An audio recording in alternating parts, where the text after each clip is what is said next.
Can we start with the knowledge of country? Want to acknowledge the country that Juliana and myself are joining from, which is Wujak Noongar Boodja, and also where Matthew's joining from, which is the Gadigal lands of the Eora Nation.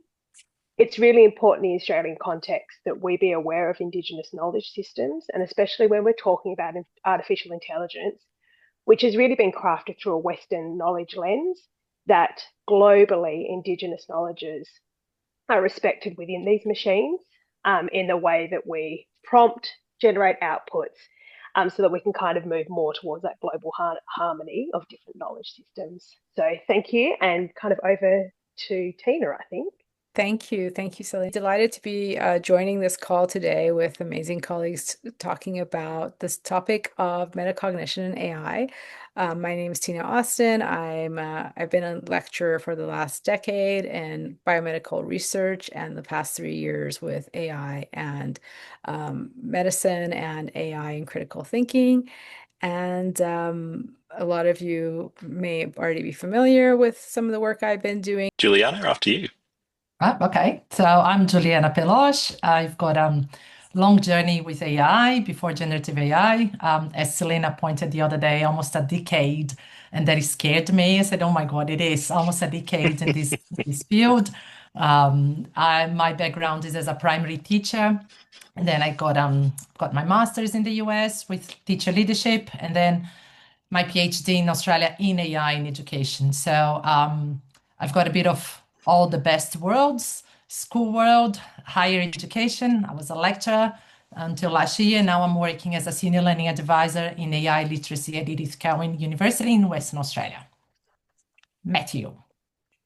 Me. Okay. So, hi everyone. I'm Matt, and I was a history teacher for about 20 years in Sydney, in Australia, and just jumped out for the last year to start supporting schools in their adoption of AI and planning and strategy and policy. And one of the amazing things see is just that how many schools are open and willing to start the discussion, regardless of all the other stuff that they have to deal with, because they're starting to realize that AI isn't just a teaching and learning issue anymore. It's actually affecting student well-being, parent engagement, all sorts of areas of school. And so really excited to be here and chat about metacognition and AI and in that wonderful context of education. Fantastic. Thank Oh, you. so lucky last. My name is Selena Dondi Tanakov. So I'm a secondary school teacher as well for about 10 years. So I was an English teacher with a dash of careers. But then parenthood kind of moved me into the university space. And now I coordinate uni prep in schools, which is a university preparation and enabling pathway program that we offer across 45 high schools in year 11, year 12. So I really sit in that transitional literacy space, and that's where that metacognition has a really vital piece to play when students are been through 13 years of formal school, and then how do we effectively prepare them for first year university to be successful? Fantastic. Can I just share something before we start talking about the hard thing? I just wanted to share my screen because I was coming back home yesterday, and I came and I ride my bike to work in and out, and this was what I was seeing on the way back. So I was coming back, the sun had just set, and then it gave me that idea of how small we are. But So, Juliana, Juliana, I you're think you not might be sharing. sharing the wrong screen. Am I? Oh Yes. no. Hang on. So I'll just start start over. again. Start over. Let me see if I'm sharing the right It's way. great. We've got all your banking details now. It's Other good. one? Are you seeing what I'm saying? Oh, that's Yes, amazing. that's beautiful. So yeah, so I was coming back from work yesterday, so I've got the privilege of riding my bike in and out, and that's what I was saying. The sun had just set. We have the privilege to have the sunset on the sea in Western Australia, and that gave me the idea of how small we are before this all of this thing. But on the other side, it gave me the idea of how we are all on the same thing with AI. So if you were watching this, if you ever feel overwhelmed or just remember that we are all in this together, and this metacognition subject might be a bit too much for you, but remember, this is all part of our universe. This is all part of us. Unfortunately, there is no way back. But every time you feel uncomfortable, just look at an image like this because it really calmed me down and made me feel like, we got people over there that are just like us, looking for the best, looking to help everyone that is around us. That's cool. Okay. Thank you. Nice. Very nice. Thank you. Maybe I should start with defining for our audience what metacognition actually is. Thinking about thinking is thrown around a lot. And as I was talking to someone earlier, there's human metacognition where, as your students are thinking about how they're thinking, reflecting on things. And then there's AI metacognition where AI systems are reflecting on their outputs. So for the longest time, the conversation was, well, AI doesn't really, it can't really have metacognition. What do you think? I'll jump in if that's okay, and just say that I think the way I've tried to talk with schools about it is to use AI to improve human metacognition.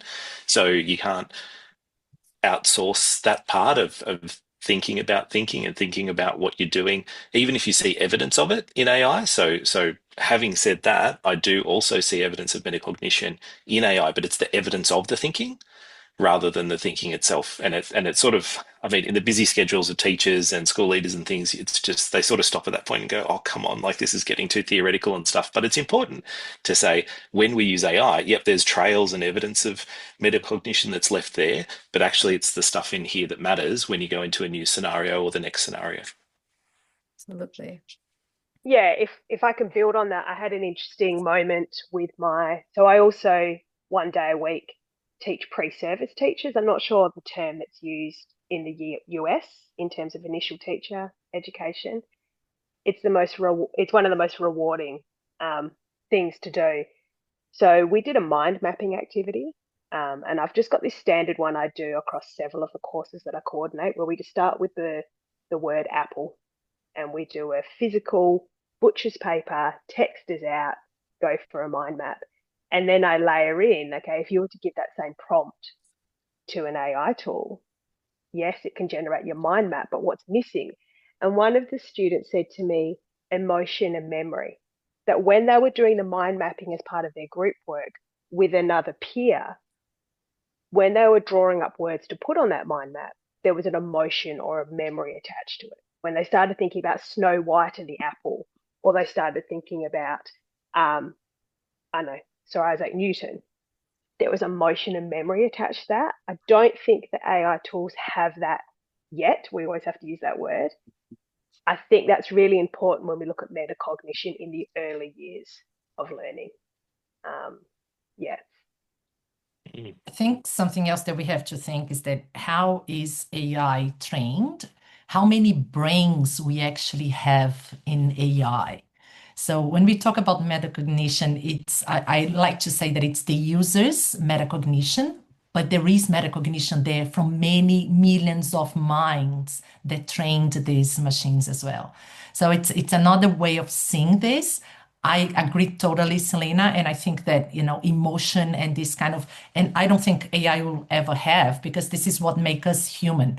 So one thing is an analog thing, and another one is it's a biological thing, right? It's completely different, and I think that's what makes us more important in this aspect of this interchange of ideas and use of AI. Yes, I absolutely agree. And I just found this article today about, how some researchers argue that the LLMs are capable of some level of metacognition, but I also agree with you both that, it won't be truly the way that humans are self-aware, and what was already built was based off of previous humans' self-reflection. So I know we can go a long way with that discussion, but it's really fascinating. So the next thing I want to bring up is about how you may have put it in your teaching. I know, Selena, you mentioned about like a mind map that you do. From something you've shared in your classes, how have you been embedding metacognition in different ways? Mm.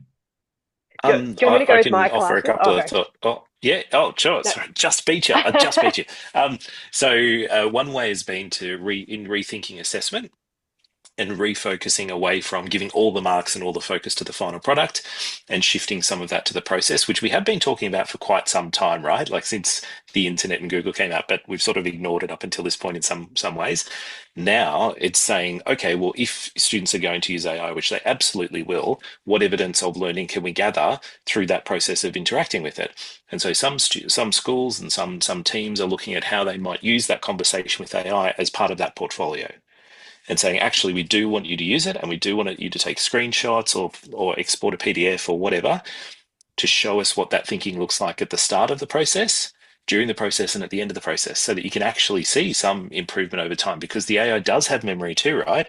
You literally can tick or untick the do you want it to remember things for you. And now that you can organize things into projects in ChatGPT and other platforms, it's starting to offer us the chance to remember in those sorts of thinking flows as well. So that's one way, is that it actually becomes part of a student's evidence of learning portfolio process, whatever you might call it, so that they hand that in either along the way or with the final product. So they're starting to show that interaction, which hopefully leads towards some metacognition too. Very nice. Very nice. Do you often use the memory option, Matt, for ChatGPT?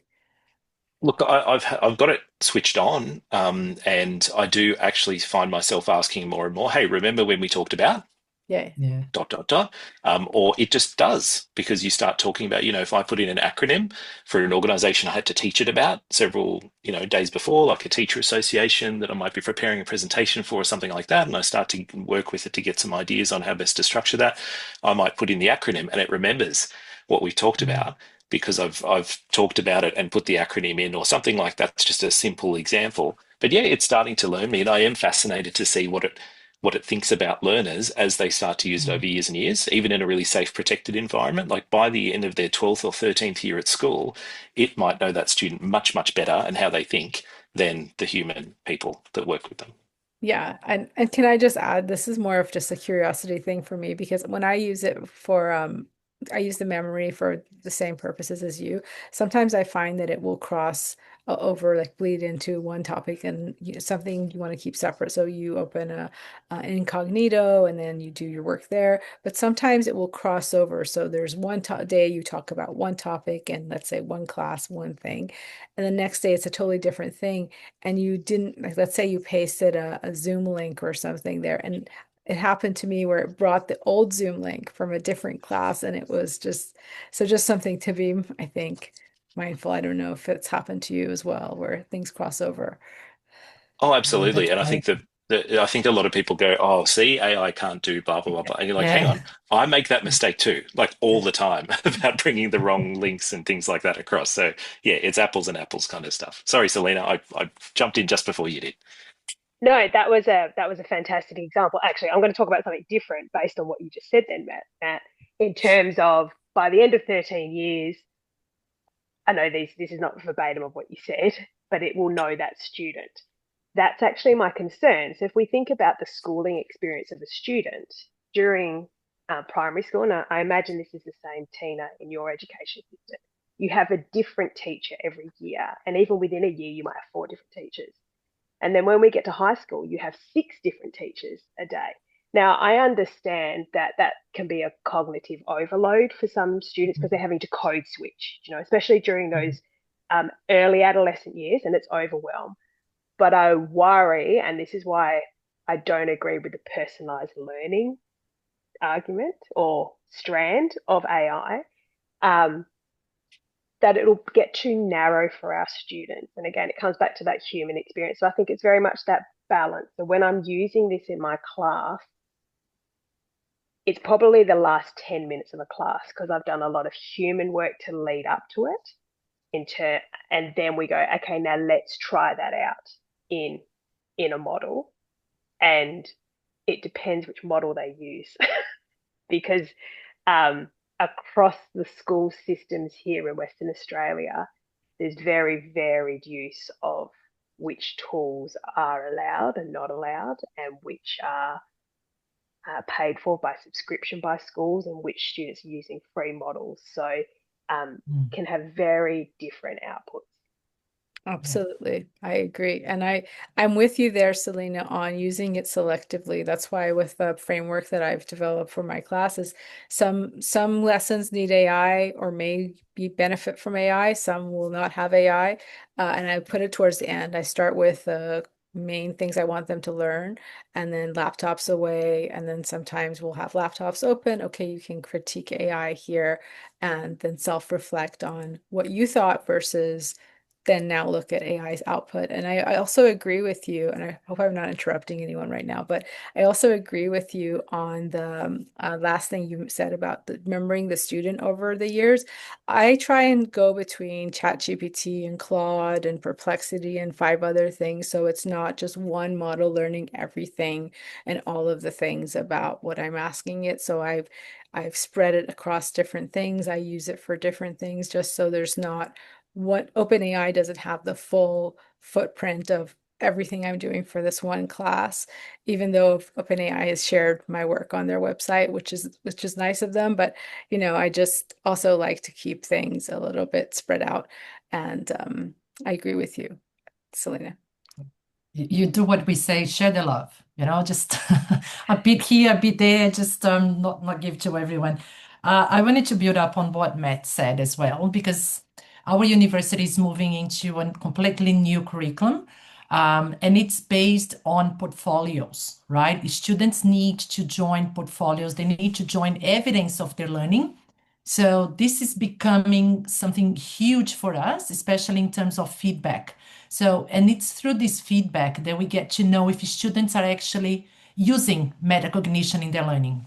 So I've got a very good example from a student in performing arts, and she, I probably shouldn't say she, should say they, because I did not ask her permission to be sharing this, but I think it's She such a or good he or her or him. Yeah.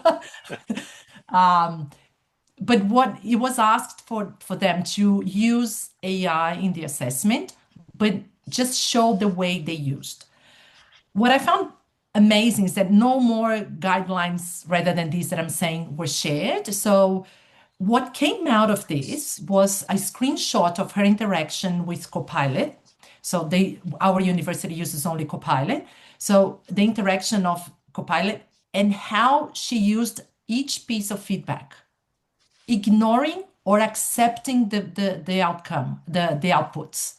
I thought there was that's where we could see learning happening, how she linked to the material that she learned in class, how she accept or not. Like she wouldn't be able to have those kind of decisions made if she didn't know the content. If she didn't. So I said, this is a perfect example of how we can see the augmentation of students learning with these tools, how we can see thinking over thinking. It's just, I thought was quite amazing. And what you said, Selena, about the personalization, it's interesting because at the beginning of AI, like before generative AI, before everything, the greatest promise of AI was the personalization of learning in education. This has always been the biggest promise. And now we are kind of debating if this is actually something that we want. Mm. And I totally understand because there are jobs, there are roles that are part of the teacher job to do, right? There are things like I can hear lots of people saying like, no, but I wouldn't like someone, a machine grading my students' papers because I know the background of that student. I know the big picture. AI sees that black and white. So that's something that I really argue about personalization as well. See, I'm torn on that as well because in a New South Wales context where we have very high stakes final exams for secondary education in particular, actually, we want that. Like I've sort of put it out there, I think publicly a couple of times that I wouldn't be surprised if our curriculum authority does adopt AI markers because actually when I go to do HSE marking for those exams, which cost $130 million a year to run, by the way, just as a little footnote, and we forced all these kids to do exactly the same exam at the same time with some tweaks for adjustments, but essentially it's the same thing at the same time. We walk into that exam training and they say, now, forget your school rules. Forget Mm. your personal approach. Forget how you like to mark in your school or system context. You are now a NESA marker. You're a curriculum authority marker, and here are the standards we're going to have, and we have to apply those consistently. And if you're not consistent with the other markers, then you get a little conversation, and we pull you back into alignment. And what does AI do? It says, just tell me what you want, and I will just apply it, black and white, consistently. And I wouldn't be surprised if students start saying in that particular context, actually, we want AI markers because we're sick of this Yeah. variation Yeah. between what this teacher A does and what teacher B does, because it should be, hey, if there's a marking criteria, it should be consistent. So, there's different, those sorts of contexts too, where I'm Exactly. fascinated to see where the future goes. I'm thinking about my year five students, like, the ones that I spent the whole year with and getting to the end, and this is a machine kind of, this is a completely different. For HSC, go for it. Like really, because we shouldn't have any kind of bias when we are marking this. This is a high stake kind of exam. So for this, I would say totally yes. But as a primary teacher, I prefer to have my input on my marking with my But students. see, but see, I'm still torn on it because I actually want some bias, weird to say, but I want some bias in that assessment process too. I would rather get rid of the exam and have other methods by which we assess Yeah, students in total. But there are issues with that as well. So yeah, yeah. I'm torn in multiple fun and devastating ways. I'm curious, is this mostly about privacy, the concern, Selena, right? Because privacy, right? Because privacy is one of the reasons I like to split up different AI models and not have it completely know everything. But can understand Matt's point where the promise, like Juliana mentioned, was about personalized learning. We were doing this so that everyone, whether how neurodivergent or how different they are, to have a benefit from AI, right? So I get where everybody's coming from, and for the sake of time, I'll move on to the next topic, which is about productive grit versus struggle. And I believe the question was, what's one misconception you've seen teachers or students have about that when it comes to metacognition? That's probably Um, Selena's favorite thing to talk about. that's my favorite thing. I suppose, and so I want to put some context around grit versus struggle. And again, it might be it might be something that just happens in Australia, but historically, when the word struggle has been used, it's students who are struggling to read, struggling to write, struggling to communicate. And in the schools I've worked in, those students are then streamed into the bottom classes, Mm. and they are given a certain level of work um, that seems appropriate for their struggle.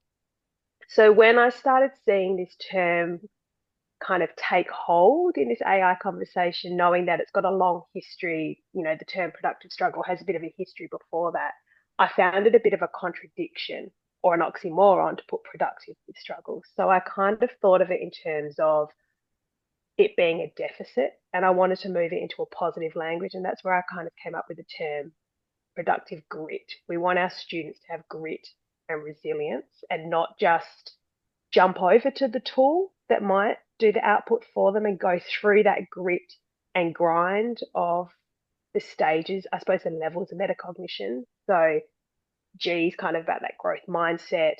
R is that differentiation around their readiness for the task that you put in front of them.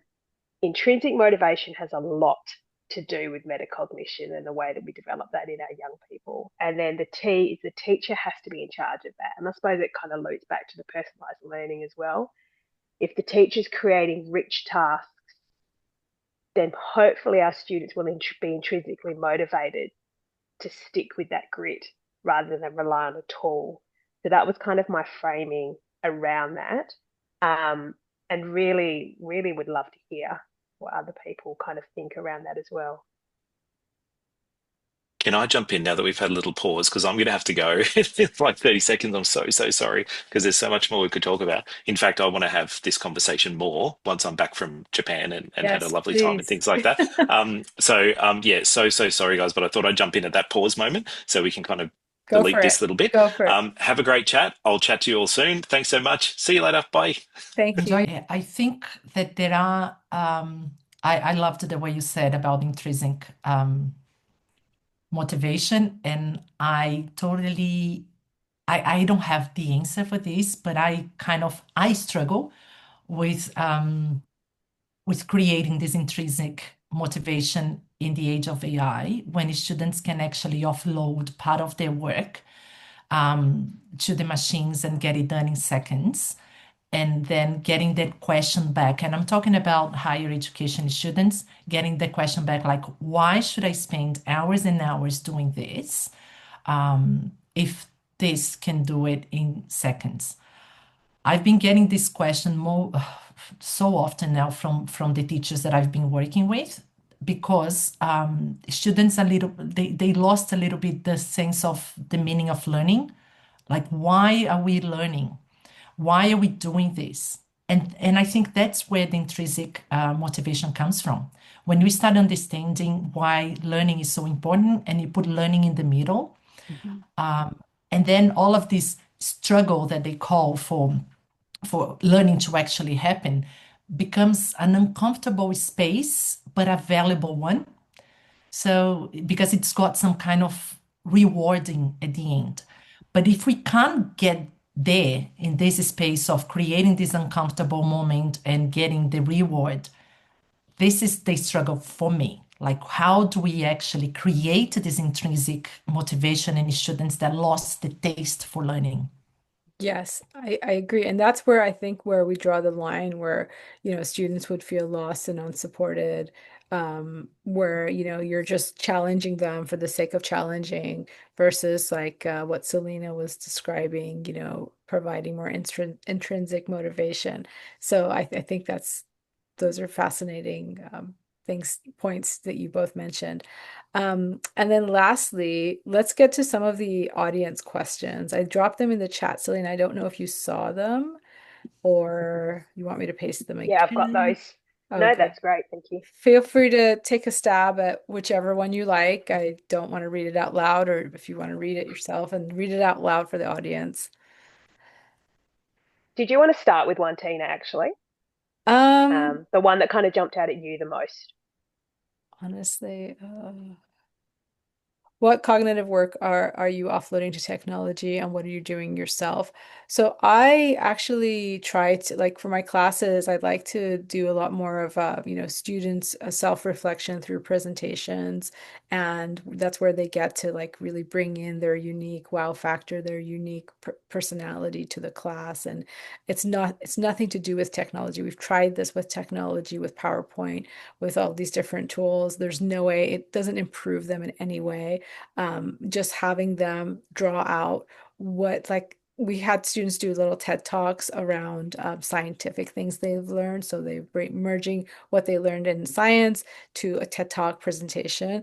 And they start with like a worm hook or something that happened in their personal adventure to school. And then they bring in like some scientific theory, and none of it is enhanced with AI. All of it is just them and their personality shining and them communicating to other researchers very complicated biomedical research topics in a very simple 10-minute talk. And that's what I want them to learn, is just how do you simplify these complex topics into something that, maybe AI can help them with like breaking it down initially, but the rest is just their charisma, their grit, their personality, their themselves, really. And that's one of the things I want them to do when they're writing their letters. What is it called? Their essays to medical school, and their essays where it's just their story. It's not something AI can write for them. AI can't write for that's one thing we don't offload. So I don't know if I answered that. And then what do I use? Tools, there's like plenty. I could talk about it for half hour, but I want to give time to you all. So back at you. I think I'm gonna be between the two questions because we're talking about tools as well. And one of the things that it might be something that some teachers don't actually use anymore, but I still bring this up when I'm talking to teachers. The SAMR model, and I think Selene and I had a conversation about the SAMR model not long ago. And every time I see the use of AI as a substitution of something, I said, this is wrong. So first ask yourself, is this something that I could be doing with Google without any kind of AI? And if the answer is yes, but it will take me a little bit longer, okay, how long more would that be? I would say, don't use AI.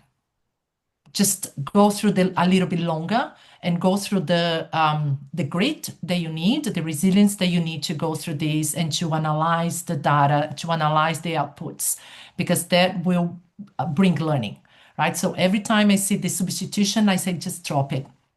I really focus on the augmentation of learning. How is this tool augmenting your learning, and how can you prove that this is happening? So if you can't really prove, and you are just using this as an excuse, drop it. Use your own. Use your own understanding, use your own intellect, because this will bring some fruits in the future. So that's how I do it. Like, that's how I ask people to drop. And things like are very tedious. For example, writing an email. And you know, I work for as an editor in a journal, and I sometimes need to write emails, and I write quickly, and I said, oh, can you please just shape this up in this and this way? Why not? Right? If I don't have time, it's just like something tedious, just do it. But everything that requires me reading an article, I read an article, the entire article. Like I don't just, especially if it's an important article I'm using for a paper, I want to know what I'm talking about. I don't want to give just what an AI gave to me, right? I want to bring my perspectives into it. Yeah, I love what you said because those were kind of like I built a framework of a couple of months ago around the same thing about what is the problem you're trying to solve, and then I bring in AI. So that's the Unblooms recording that Simone will make it visible later. That's the one where I've talked about like kind of like what you just mentioned, where like what are we trying to do? Does AI make it simple? And then we work our way backwards. And sometimes we don't use it. Sometimes, like you said, if it's something that's tedious or takes more time or the value is not there. I don't like AI summaries for papers either because the devil's in the details and the summaries are just not Yeah. focused on the right things. Like I just, someone earlier today made a video with Notebook LM, and I it just irked like I feel this thing with I'm sure you've seen Notebook LM videos. They just hyper focus on one part of a paper if you give it a paper or like your lecture slides, and it will just skip out three-quarters or two-thirds of it.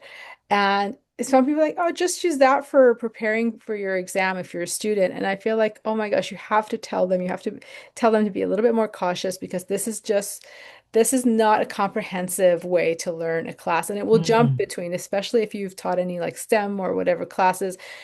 You want the order of things are important. And if you're using not just a summary tool like a Notebook LM tool, it will just mash up and remix the whole thing and say, these are three simple bullet points. And like I just did one on LinkedIn on AI, just for on AI metacognition, just for the audience to see how it's messed up. And LinkedIn won't let me upload a longer than 1 minute video, but Mm. or 3 minute video. But if you watch the whole thing, it's just shambles. It's just all over the place. So yeah, unfortunately that those videos don't go viral. The ones that go viral are the like either they hype up the tool or Yeah. they're like extremely against it and it's like don't use AI. Yeah. So Yeah. I still do some things I don't know if you can see, but that's a notebook. Like these are all these are all my articles, like the articles that things that I'm reading, and I still take notes by hand. nice. Like I don't even use, AI or anything. I still take because there are yeah.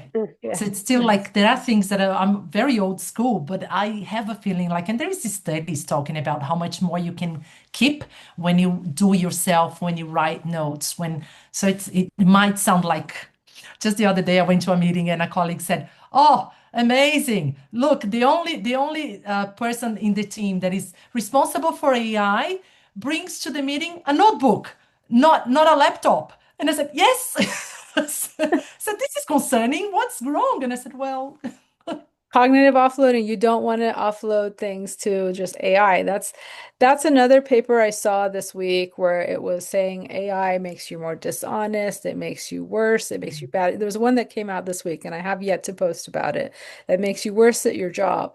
And it's really about, well, if you're already lazy at your job, if you're already taking shortcuts in your job and you're Mm, using AI to do more shortcuts, then yes, it's going to make you worse at your job.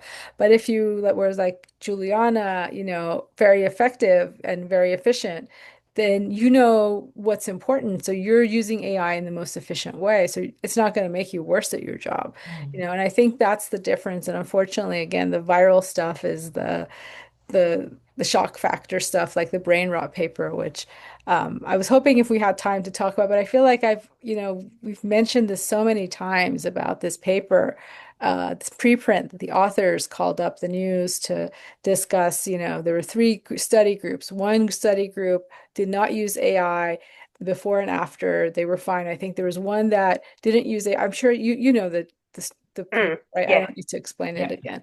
And so ultimately it was about, yes, if you weren't using AI before and then you used it later, like kind of like what Selena's approach in her classes and what I do in my classes, I introduce it later, then students are like, oh, now this is a good shortcut, or they've already learned it and now they can improve. And those were the study group, I feel like the third group in that paper that did better than the A and B, which were just either not using AI before or they were using AI before they learned how to do it the normal way. Um, I don't know. Feel free to tell me your thoughts. No, it's interesting. I did show that paper to my students as a way of actually deconstructing a journal article or Mhm. a not so good journal article. And we were able to talk about the peer review process using the article rather than the content. So that was just took it on a completely different angle there. Um, but I think when we're talking about handwriting versus using a device, again, all that research when there was this big push to go one-to-one laptops came out about, Mm, the opposability between the thumb and the finger and the nerve that runs to your cognition to ignite that. Um, and whether or not you can get that same effect with the typing. So mm, we might want to link that article onto the yeah. website when this is posted. I suppose when I think about, so just going to one of the other questions about tools that can spark the best metacognitive strategies for students, we've already said at the start of this conversation that the metacognition, talking about it, is just so big. And I feel what's happening at the moment is that we're lumping all of education into one bucket instead of looking at metacognition for 5-year-olds, metacognition for 13-year-olds, metacognition. And I say that because I've got each of those age groups in my life, and the way that I see my children using it as a primary school student and a middle school student is very different metacognitive um, things going on with them, aligned with the chemical development going on in their brain. So when someone says the best tools for metacognition, I'm kind of like, why do you have to? I'm still very much like, if we want to develop self-awareness, good planning, good evaluation, good reflection, we should still lead into the pedagogical practices that we've used for the past few decades that have worked quite well. We've just not maybe taken as much notice of them. And I think that's what this kind of discussion's bringing into light is we can't ignore that that research anymore. About visible learning, about scaffolding, about feedback loops. We Mhm. can't ignore that anymore if we're going to use AI tools effectively Mm. as a um, integration of our learning, not a bolt on to our learning. So I know that probably doesn't answer that person's question, but I think when you're looking at tools, it has to be developmental specific and go all the way back to, Piaget and Bruner and all those great theorists who looked at instruction through the lens of different stages of childhood. I think you did Absolutely. answer because it's not about the tool, it's about the way you use the tool, right? It can be the same tool being, helping you with your metacognition and everything, and then just completely offload of your work. Same tool. It depends on the user. Mm. And just one more thing in terms of offloading, however, from a personal point of view, I've found that I'm kind of in this academic world now that I never expected to be in. And so I have to do research. I have to do research as part of my load. I don't know if it's the same for you, Tina. You've got to have so much teaching percentage, so much research percentage, and so much networking percentage.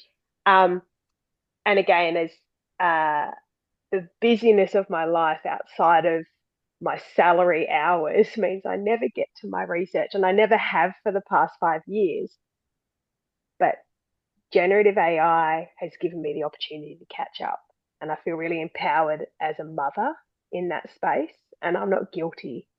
I don't feel guilty about using those tools to help me kind of catch up on what has kind of lagged in the past 5 years. I'm Absolutely. not saying I'm going to publish a paper using generative AI, but I'm going to help it with the planning and the rewriting and the editing. Absolutely. Absolutely. No, I agree. When I first started teaching a long time ago in higher ed and university, one class, I would get one class like maybe last minute, like, oh, can you do this? And it would take all of my time because I wanted it to be perfect. I wanted it, and I was up every night trying to keep up with the latest research, and it was a lot to do. But then when generative AI came along, I was suddenly able to teach like across 3 different disciplines and like bring in new things and then still do all these LinkedIn posts and still do go to conferences and talks and stuff. And like kind of like you, I didn't expect to be thrown into like doing all this research, but I find it so fascinating. Like not being a contrarian all the time with like research that comes out, but I like to look at things differently often. And like I'm always curious, like, oh, maybe there's another way to do this. Like just now when you and Juliana mentioned the what was it about privacy and personalized learning being the promise, right? And I get that too. And I'm thinking, well, what else can we do? I mean, like, okay, if we're not going towards personalized learning, we're looking at ethical privacy, like ethical issues and privacy. How else can we empower the students, right? So I'm just thinking in my mind, oh, 50 new things, and then generative AI is there to like run the trials in the background and then get back to me. I don't know. It's exciting. So, It's exciting. Yeah, I in class yesterday for the final class, I had my pre-service teachers. I gave them 5 different tools. So I broke them into groups, and each of them had an online application. I'm not going to mention them here to give them any sort of kudos, but they had to do almost like a SWOT analysis. So, and I kept talking about data and privacy. They're like, "What the heck has this got to do with AI?" I'm like, "This should be your fundamental questions when you introduce something to a student. That should be your first question, especially if they're under the age of 18." So, okay, we'll end there and sign I kind of have to here to go, wrap up. guys. It's Otherwise, this Yeah, has that's been right. so I'm fun. I almost the really hope we train. can do this. Let me stop recording and say thank you to the audience and thank you for listening. I'll just